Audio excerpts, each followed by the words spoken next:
목요일 친절한 경제 시간입니다. 경제부 한지연 기자와 함께합니다. 어서 오세요. 안녕하세요. 한 기자, 이제 우리 사회가 초고령 사회가 됐다는 현실은 또 피할 수 없는 상황이잖아요. 그런데 이런 고령화 때문에 앞으로 통화 정책을 펴기 힘들 거라는 한국은행의 진단이 나왔다고요? 네, 이 고령화가 성장률과 실질금리, 금융기관 건전성을 모두 떨어뜨리게 되면서 통화 정책을 제약하는 결과를 낳게 된다는 겁니다. 아시다시피 우리나라는 지난해 말에 65세 이상 인구 비중이 20%를 넘어서 초고령 사회에 진입을 했죠. 이 속도가 유지되면 2045년에는 일본을 추월하게 됩니다. 그렇게 되면 OECD 회원국 중에 고령 인구 비중이 가장 큰 나라가 될 전망인데요. 한국은행이 이번에 발표한 보고서에 따르면 이런 고령화가 빨라지면 우리 경제는 성장 기반이 약해지고 실질금리가 떨어지면서 금융 안전성이 저하되는 삼중고에 직면할 가능성이 크다고 진단했습니다. 왜 이렇게 되는지 모형을 분석해 봤더니 고령화가 되면 노동력이 감소가 되면서 생산성이 떨어지고요. 이렇게 되면 이 두 요인만으로도 한국의 경제 성장률은 2040년대에 연 1% 미만으로 떨어지는 것으로 나타났습니다.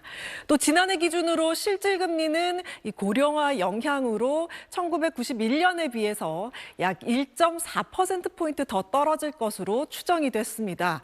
이게 무슨 의미냐면 고령화가 노동 투입을 줄여서 성장률도 낮추면서 동시에 미래로의 투자도보다 이 미래 대비 저축을 많이 하는 영향으로 실질금리를 떨어뜨린다는 얘기가 되겠습니다. 물가 역시 하방 압력이 커지게 되는데요. 고령화 영향은 올해부터 2070년까지 국내 물가 상승률을 연평균 0.15%포인트 떨어뜨리는 요인으로 분석됐습니다. 물가 떨어지면 좋은 거 아니냐 하지만 마치 탄성 잃은 고무줄 같은 거죠. 고령화로 인해서 전반적인 경제 활력이 떨어지면서 성장률과 금리, 물가 수준이 낮아지는 게 동시에 나타나는 겁니다. 네, 금리의 물가 성장률까지 영향을 미치는 게 한두 개가 아니군요. 그런데 이 고령화가 금융 안전에 미치는 부정적인 영향이 있다. 이건 어떤 얘기인가요? 네, 고령화가 심화가 될수록 1인당 소득 성장률과 실질금리, 주택가격 상승률이 모두 낮아져서 은행의 수익성이 줄고 또 이를 메우기 위해서 위험 추구 성향이 강해지는 겁니다. OECD 국가 7천여 개 은행의 1997년부터 2023년 자료를 토대로 추정을 해봤더니요. 생산 가능 인구 100명에 대한 65세 이상 인구 비율을 뜻하는 노년 부양비가 1%포인트 오르면 각국 중앙은행 간의 조정을 맡은 국제기관인 국제결제은행 BIS 기준 자본 비율은 0.64%포인트 하락했습니다.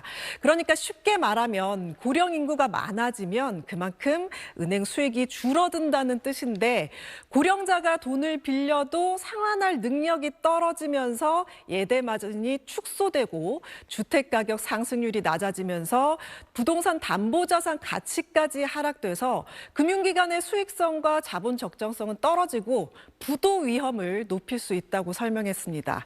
결국 이런 고령화 파장은 통화 정책까지 제약할 걸로 우려됐습니다. 경기를 부양해야 할 때 기준금리를 낮추잖아요.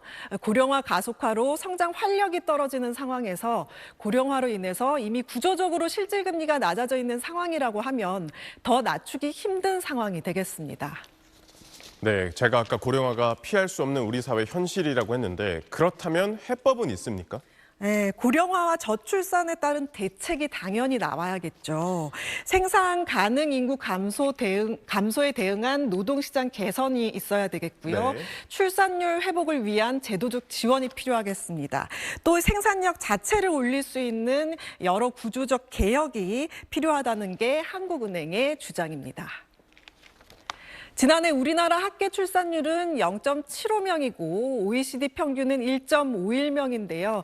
만약 하느니 시나리오별로 분석한 결과대로 출산율을 OECD 수준으로 회복시킨다고 하고 고령층 고용 확대로 이 생산성 증가율이 0.5%포인트 상승할 경우 실질금리와 성장률은 2025년부터 2070년 중 연평균 약 1%포인트 높아질 것으로 분석도 했습니다.